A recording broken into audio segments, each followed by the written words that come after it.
저녁 이후에 이제 뭐 저녁 8시에서 한 밤 12시 사이 그 4시간을 어떻게 쓰는지에 따라서 삶이 되게 바뀐다는 생각이 어느 순간부터 좀 들고, 글쓰기, 뭐 유튜브 이런 미디어와 관련된 활동들 다 하고 싶어 하잖아요, 사실은. 그런 활동들에서 가장 좋은 준비는 그냥 시작인 것 같아요. 시작하고 보완하고 계속하고, 요거 3개면 대부분 많은 것들을 이루는 것들을 봤거든요. 이제 대형 유튜버 분들의 영상들을 보면은 가장 오래된 순을 눌러봤었거든요. 눌러봤는데 다 너무너무 미미한 거예요. 그렇죠. 그냥 휴대폰 놓고 찍은 사람들이 대부분인데, 저도 이제 유튜브라는 거를 한 5, 6년 동안 머릿속에서 생각을 하다가 어느 날 그냥 카메라 앞에서 제가 얘기를 하면서 영상을 하나 찍어봤거든요. 네. 그리고 나니까 어떤 조명을 사면 될지 이런 게 조금씩 공부가 되는 거예요. 그래서 많은 분들이 이거를 뭔가 완벽하게 준비를 해야 이룰 수 있다, 이 틀을 깨는 사람만이 이제는 뭔가를 할 수 있는 세상으로 완전히 바뀌지 않았나.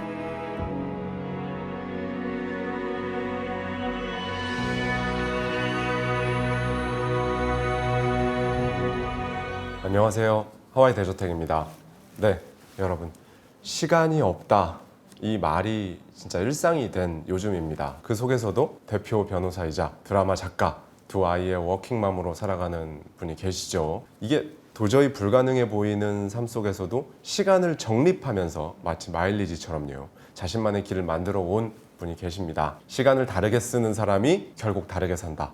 드라마 굿파트너의 작가이시자 오늘은 마일리지 아워의 저자이신 14년차 변호사 최윤아 작가님 모셨습니다. 작가님 어서 오세요. 네, 반갑습니다. 네, 안녕하세요. 하와이 대저택 구독자 여러분. 저는 14년차 이혼 전문 변호사이자 굿파트너라는 드라마를 집필한 드라마 작가이자 두 아이의 엄마인 최윤아라고 합니다. 반갑습니다. 여러분이 기억하시는 국중의 장나라님과 이렇게 많은 변호사분들의 대사나 생각이나 관계들이 사실은 다 작가님의 실무 경험에서 비롯돼서 나왔다는 거는 사실 많은 언론 매체나 이런 곳에서 많이 보셨을 겁니다. 가장 많이 듣는 질문이 변호사님은 혹시 헤르미온느신가요?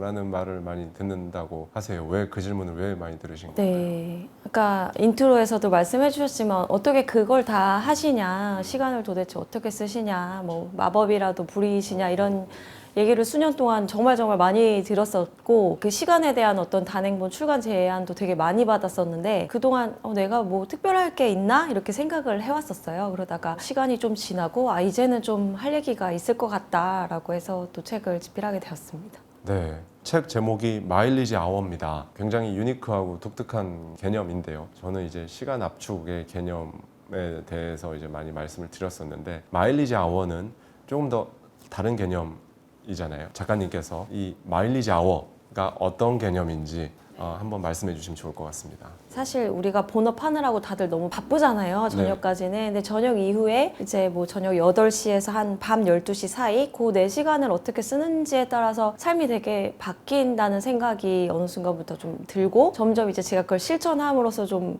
확신이 가까워졌는데, 시작한 거는 거의 10년 가까이 된 것 같고요. 이제 와서 보니까 뭐 많은 분들이 사실 저만 그렇게 한 것이 아니라 이런 방법들을 많이 써왔더라고요. 애들 뭐 재워놓고 뭐 엄마들이 글을 쓴다거나 뭐 유튜브를 찍는다거나, 이제는 사실 어떤 지식이 아니라 좀 경험을 파는 세상이 됐다 보니까 누구든 그런 시간들을 쪼개서 이거를 계속 모아서 이게 좀 축적이 되면 좀 많은 성과를 이루는 분들을 보고, 이게 나뿐만 아니라 굉장히 많은 사람들이 지금 하고 있고 또 모두가 했으면 좋겠다, 이런 생각이 들었던 것 같습니다.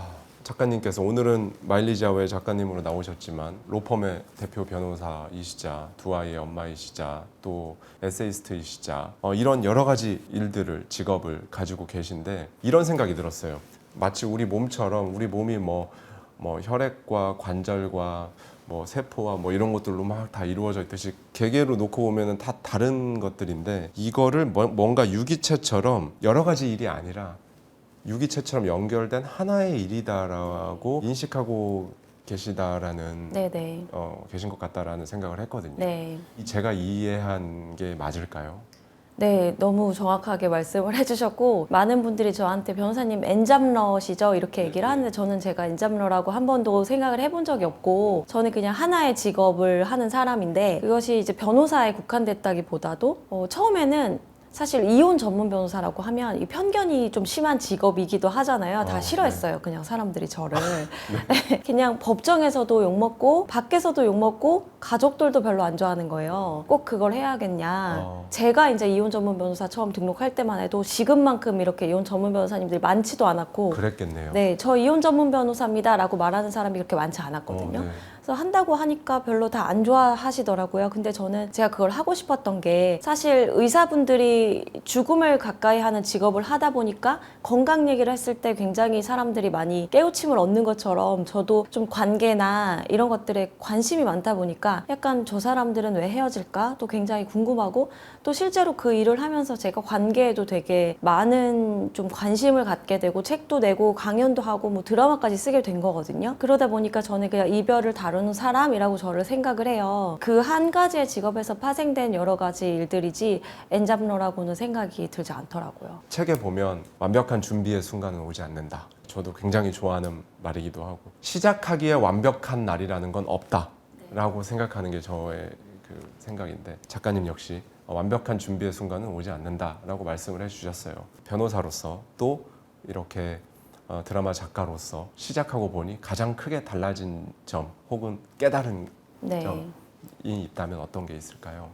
말씀하신 대로 이렇게 우리가 준비를 너무 많이 하잖아요. 네, 네. 뭐 예를 들면 고시를 준비한다거나 뭐 시험을 준비하는 거는 그걸 준비해야 되는 게 맞는데 우리가 지금 많이들 하고 싶어하는 예를 들면 뭐 글쓰기, 뭐 유튜브 이런 미디어와 관련된 활동들 다 하고 싶어 하잖아요. 사실은 SNS도 그렇고 네. 그런 활동들에서 가장 좋은 준비는 그냥 시작인 것 같아요. 시작을 하고 보완을 하는 것들 그리고 계속하는 것들 시작하고 보완하고 계속하고 요거 세 개면 대부분 많은 것들을 이루는 것들을 봤거든요. 이제 작가님도 그렇지만 이제 대형 유튜버 분들의 영상들을 보면은 가장 오래된 순을 눌러봤었거든요. 눌러봤는데 다 너무너무 미미한 거예요. 그렇죠. 뭐 준비가 제대로 됐거나 영상이나 뭐 이런 것 전문가도 한 분도 안 계시고 그냥 휴대폰 놓고 찍은 사람들이 대부분인데 저도 이제 유튜브라는 거를 이제 2023년 4년에 시작했었는데 그 전에 한 5, 6년 동안 머릿속에서 나도 언젠가 유튜브를 해야지 5, 6년을 그렇게 생각을 하다가 어느 날 그냥 카메라 앞에서 제가 얘기를 하면서 영상을 하나 찍어봤거든요. 네. 그리고 나니까 어떤 조명을 사면 될지 이런 게 조금씩 공부가 되는 거예요. 그래서 많은 분들이 이거를 우리가 기존에 해왔던 어떤 주입식 교육에서 들어왔던 뭔가 완벽하게 준비를 해야 이룰 수 있다.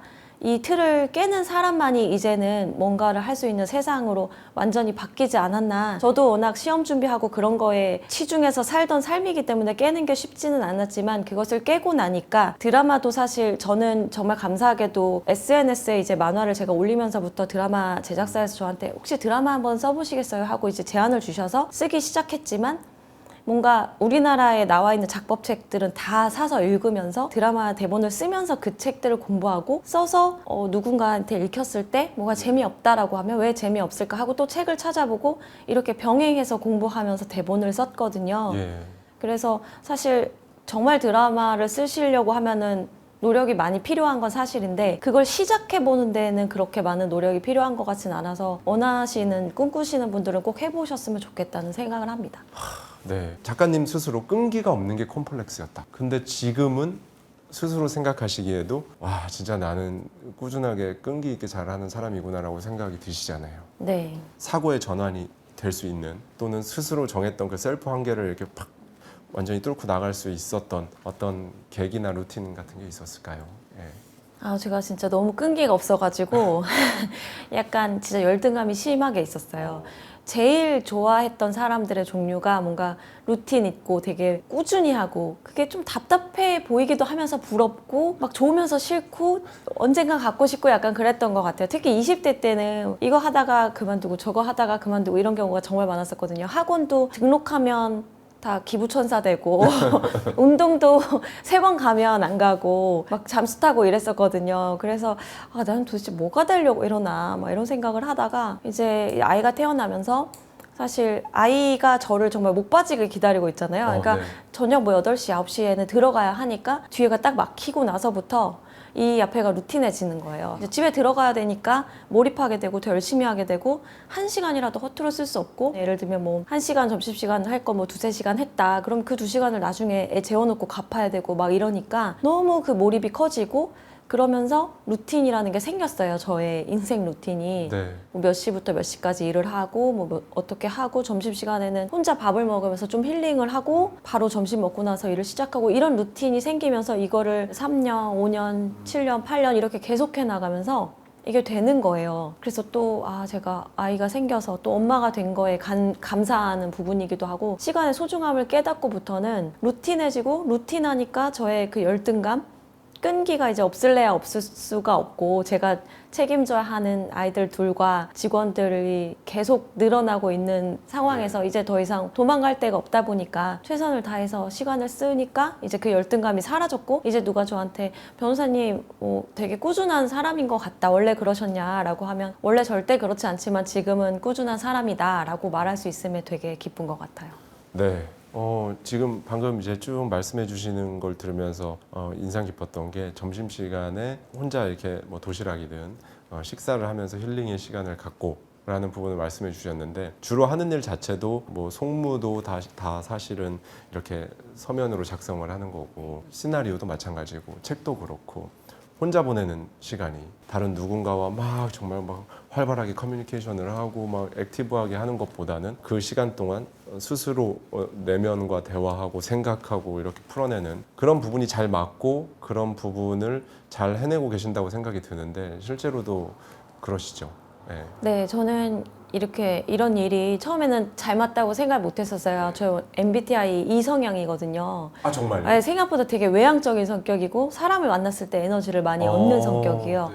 근데 이제 사실 30대가 은근히 그렇게 살기가 쉽지가 않잖아요. 네. 누굴 막 자주 만나고 왜냐면 또 가정도 있고 그렇죠. 아이도 있고 일도 있고 막 책임져야 되는 식구들 많으니까 그럴 수가 없더라고요. 그래서 그냥 조용히 혼자 있게 되는 시간이 많아졌고 뭐 자의반 타의반 그렇게 글쓰기를 하다 보니까 이제 오히려 누구랑 소통을 못 하다 보니까 글쓰기에 더 매달리게 된 것 같고 그게 너무 좋은 친구였던 것 같아요. 제가 네네. 그냥 누구 만나고 싶을 때 친구한테 뭔가 쏟아내고 싶을 때 막 감정 얘기하고 싶은데 갈 곳도 만날 곳도 없고 외롭고 막 이럴 때마다 글을 썼더니 그 글들이 점점 좀 좋아지고 누가 읽거나 이제 보기에 이상하지 않을 만큼 계속 다듬어지더라고요. 이 마일리지 아워라는 책이 이렇게 세상에 나오기까지 정말 일정 기간 동안은 셀프 고립을 하셨을 거예요. 네. 한번 이렇게 지하실로 들어갔다 나오셨을 네. 텐데 많은 분들이 그런 시간을 거의 평생 바쁘게 살다 보니까 갖지 못하거나 아니면 그것의 필요성을 느끼지 못한다거나 그런데 저는 개인적으로 그 부분이 인생에 있어서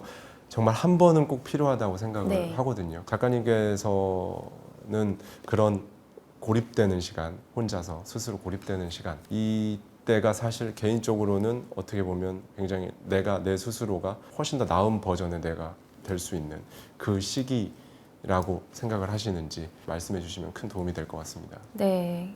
정말 막 미친 듯이 외로울 때 네. 성장하는 것 같고요. 사람은 약간 다 공통이지 않을까 싶어요. 막 충만하고 행복하고 즐거울 때보다는 막 진짜 말씀하신 지하실로 들어갔을 네. 때 자기 자신을 마주하잖아요. 나는 이것밖에 안 되는 사람이구나. 나는 진짜 생각보다 별로구나. 이걸 보완해야겠구나 라는 게 막 발견이 되면서 훨씬 성장하는 것 같고 사실 이제는 글쓰기가 이제 또 나름 업이 되었다 보니까 네. 그냥 고립의 일상화가 되었죠. 그래서 우파트너 2도 지금 써야 하니까 계속 이제 항상 혼자 있는 시간이 많고 그런데 이게 더 이상 뭐 외롭거나 힘들다기보다는 이제 즐거움에 가까워졌고 근데 이제 30대 내내 사실은 계속 저는 고립됐다라고 느꼈었어요. 아이를 키우는 것도 사실 저녁부터 밤까지 누구를 만날 수 없고 그렇죠. 뭐 회사 끝나고 맥주 한잔 하는 친구들이 너무 부러웠고요. 왜냐면 저는 아이를 좀 일찍 낳은 편인 것 같아요. 제 나이 또래에서. 그러다 보니까 왜 나만 이러고 있나 너무 외롭다 이런 생각 많이 했었고 또 글을 쓸 때는 정말 촬영하고 또 맞물려서 글 쓰는 시점도 있었는데 그때 막 하루에 10시간 주말에 이제 제가 평일에는 본업 있으니까 주말에는 또 글만 써야 되니까 아무도 못 만나고 그때도 또 고립이 됐었고 또 제가 20대 후반에 사실 되게 일찍 개업을 했었거든요. 사무실을. 그때도 다른 변호사님들은 약간 동료 변호사들하고 맥주 한잔 하고 이런 시간 보내는데 너무 외로운 거예요. 네. 정말 매일 울었거든요. 사건 수임을 해야 되는데 당장 월세를 내야 되는데 직원 월급은 나가도 내 월급은 못 받을 때도 그렇죠. 있었고 그러다 보니까 뭐 맨날 고립되고 나만 외롭고 나만 울고 있는 것 같은 시간들이 너무 길고 그랬었는데 지금 생각해보면 그때 그 시간들이 아니었더라면 제가 지금 이렇게 나에 대해서 잘 알고 너무 행복하고 제가 좋아하는 업을 다 가질 수 있고 이럴 수 있었을까? 그런 생각이 너무 많이 들어가지고 지금 그런 고립되어 있다라고 자기 자신을 그렇게 느끼는 사람이 있다라고 하면 절대로 그렇지 않다. 나중에 훨씬 더 행복해지실 수 있을 거라고 꼭 말씀드리고 싶어요. 네, 작가님 이렇게 뵈면 사실 굉장히 지적이고 인텔리하고 그런 느낌이 정말 많으신데 영포자의 로스쿨에서 꼴찌도 하셨다고 말씀을 하셨어요. 네. 그때 도망치지 않기 위해 실제로 사용하신 뭔가 전략이라든지 그런 게 있으시다고요? 네, 로스쿨 꼴찌라는 말을 타인의 입으로 듣는 게 처음이라 약간 순간 빵 터졌는데 정말 제가 어디를 가든 그랬던 것 같아요. 그러니까 대학교 때 갔을 때도 제가 영어를 전공했거든요, 사실은. 진짜 못하는 사람이 영어를 하려고 들어가니까 뭐 외국에서 살다 온 사람 있고 그러니까 저는 처음에 너무 힘들었어요. 막 진짜 입으로 한마디도 영어를 해본 적이 없는 사람이 영어 전공자라고 하는데 같이 그렇게 해외에서 막 10년, 20년 막 있던 사람들하고 같이 학점을 받아야 하고 그래서 초반에 되게 안 좋았다가 거의 졸업할 때는 거의 4.5점 만점을 받은 경험이 되게 많게 그렇게 나왔거든요. 꽈탑도 하고. 근데 로스쿨에 딱 들어갔는데 이제 사법고시 준비하다 오신 분들 굉장히 오랫동안 법대에 있다 오신 분들 저는 이제 영어 전공하다가 왔으니까 여기 또 똑같이 또 바닥인 거예요. 바닥이 아니라 진짜 완전 지하 몇 층이었고 그래서 첫 시험을 봤는데 그냥 꼴찌였어요. 네. 그냥 제가 꼴찌인지 이렇게 뭐 순위를 체크해보진 않았지만 그냥 저만 알 수 있거든요. 네, 무조건 네. 꼴찌거든요. 너무 꼴찌여가지고 그래도 대학교 때 한 번 그때도 사실 영어를 포기하긴 했지만 학점은 잘 받았단 말이에요. 근데 이제 더 이상 포기하고 싶지 않다는 마음과 그래도 어떻게 열심히 하면 대학교 때처럼 학점은 잘 나오지 않을까 하는 마음에 매진을 했는데 그때는 그냥 시간을 더 드리는 수밖에 없다. 저 사람들이 지금까지 공부한 시간을 갚으려면 내가 그냥 이 독서실에서 제일 늦게 가는 사람이 되면 어떨까. 그런 마음으로 독서실 문을 닫고 가자. 그냥 그 마음으로 항상 늦게까지 공부를 했고 굉장히 상위권으로 졸업을 했어요. N잡러가 아니라 웰잡러다라는 개념이 인상적이었습니다. 꿈을 단어로 꾸지 말고 문장으로 꿔라. 네. 이 부분에 대해서 N잡러가 아닌 웰잡러로 성장하기 위해 가장 중요한 마인드셋이나 이런 부분이 어떤 거라고 생각을 하시는지요, 작가님께서? 네, 그 꿈을 사실 단어로 끄는 세상을 살아왔고 저도 근데 문장으로 끄라는 말을 제가 한 건 아니고 어떤 강연에서 일타 강사가 하신 얘기를 제가 들었거든요. 그 말을 듣고 되게 뭔가 맞은 것처럼 생각이 깊어졌었어요. 그래서 제가 아까 앞서 언급드렸던 저는 이혼 전문 변호사만이 아닌 이별을 다루는 사람이 되고 싶다라는 생각을 그 강연을 통해서 하게 되었거든요. 그래서 제가 이제 첫 번째 대본 리딩 때 6년 동안 대본을 쓰면서 언젠가는 대본 리딩의 순간이 오겠구나 계속 생각을 하다가 어느 날 대본 리딩을 갔는데 그날 이제 인사말에 제가 의사가 죽음을 다루기 때문에 건강을 잘 아는 것처럼 저도 이 관계의 끝을 다루는 사람이기 때문에 관계에 대해서 이야기해 볼 수 있는 사람이 되었다라는 얘기를 하면서 그때 그 강사님께서 해준 얘기가 이거구나. 나도 이제 문장으로 꿈꾸는 사람이 되었네 라고 생각하면서 되게 행복했었던 경험이 있거든요. 그래서 지금도 그런 생각하는 사람 되게 많을 거예요. 나는 이 직업이 있는데 이거를 확장을 하고 싶고 언젠가 이것만 하고 싶지는 않고 인생도 되게 긴데 뭘 해야 되나. 그냥 하는 거나 잘하자. 괜히 이것저것 생각하다가 이것도 저것도 안 돼. 이런 생각하시는 분들한테는 이거를 문장으로 한번 생각해 보시면 훨씬 쉽지 않을까. 그런 마인드셋을 가지셨으면 해요. 맞습니다. 저는 책을 읽으면서 마일리지 아웃을 읽으면서 이거는 이제 작가님 실제로 모시면 한번 꼭 여쭤봐야겠다고 생각한 건데 상상을 되게 많이 하셨을 것 같아요. 네. 예를 들면 이렇게 드라마 작가로서도 아니면 책의 작가 혹은 변호사로서 법정에서 변론을 하거나 하는 모습 또는 대본 리딩 할 때의 그 모습 이런 것들을 정말 많이 항상 상상을 하셨을 것 같고 상상했던 대로 와 정말 이게 상상했던 대로 실제 현실로 이게 이렇게 펼쳐지네 라는 거를 느꼈던 그래서 스스로도 되게 신기하면서도 이랬던 기억에 남는 장면이 있을까요? 네. 한번 말씀해 주시죠. 떠오르는 게 두 가지가 있는데 네. 하나는 제가 개업 초창기 때 네. 막 20대 후반에 개업했다고 말씀드렸잖아요. 그때 막 울고 있을 때 언젠가 뭐 내가 진짜 유명한 변호사가 돼서 수임 걱정을 그렇게 이렇게까지 한 건 한 건 막 직원 월급 걱정 안 하는 때가 올까 하는 상상을 했었어요. 그때 저희 이제 사무실에 계시던 사무장님이 계셨는데 제가 이제 어떤 사건을 맡았는데 상대방 변호사가 되게 유명한 TV에 나오는 변호사였던 거예요. 네. 점심을 먹는데 사무장님이 저한테 이 사건은 지겠죠? 이러시는 거예요. 그래서 왜요? 그랬더니 상대방 변호사님이 되게 유명한 변호사님이시잖아요. 그래서 거기서 약간 이제 버튼이 눌린 거죠. 아, 그렇죠. 네. 네. 유명한 변호사랑 붙으면 내가 지는 건가? 라는 이제 자극을 받았고 또 한편으로는 만약에 세상 사람들이 이렇게 생각하고 우리 의뢰인들이 그렇게 생각한다면 나도 그렇게 되어서 수임을 했을 때 사건 맡아줬을 때 의뢰인들이 좀 더 신뢰할 수 있게끔 내 인지도를 높여야겠다라는 생각을 했었어요. 근데 그때 상대방 변호사님이 36살이셨거든요. 네. 나도 36세 때 꼭 유명한 변호사가 돼야지 라고 마음을 먹었던 게 30이었거든요. 근데 36에 유퀴즈에서 전화가 왔었어요. 야. 그래서 약간 그때 계속 상상했던 제 36의 모습보다 더 큰 그림이 펼쳐졌고 너무너무 행복했던 것이 첫 번째고, 두 번째 상상은 이제 드라마 쓸 때 네. 사실 수험생들이 다 서울대 가야지 하고 써놓고 하잖아요. 뭐 별로 좋지 않은 대학교를 이렇게 목표하진 않고 막 서울대를 일단 해놓고 못 가더라도 못 가는 건데, 저도 이제 그렇게 사실 너무 감히 신인 작가가 감히 이 배우분의 연기 대상을 꿈꿨었어요. 그래서 글을 쓰면서 계속 어떤 배우님이 될지는 모르겠지만 연기 대상 같은 거 받게 해드리면 내가 얼마나 행복할까. 내 대사를 잘 해주셔가지고 서로 윈윈하고 배우님이 또 그런 상을 받으면 저도 너무 좋은 거고 저도 배우님도 너무 윈윈이니까 그런 상상을 계속 했거든요. 그래서 제 카톡 창에 혼자 그걸 써놨었어요. 근데 정말 배우님께서 연기 대상을 받으신 거예요. 그렇게 두 가지 상상이 너무 커서 지금 세 번째 상상은 이 책이 이렇게 서 있는 거예요. 제 책이 항상 이렇게 쉽게 조금 서 있다가 이렇게 눕더라고요. 근데 네네. 좀 오래 서 있었으면 좋겠다. 그래서 어렸을 때부터 이렇게 베스트셀러 매대에 보면 되게 오래 서 있는 책들 있잖아요. 그런 책이 됐으면 좋겠다는 상상을 하고 있습니다.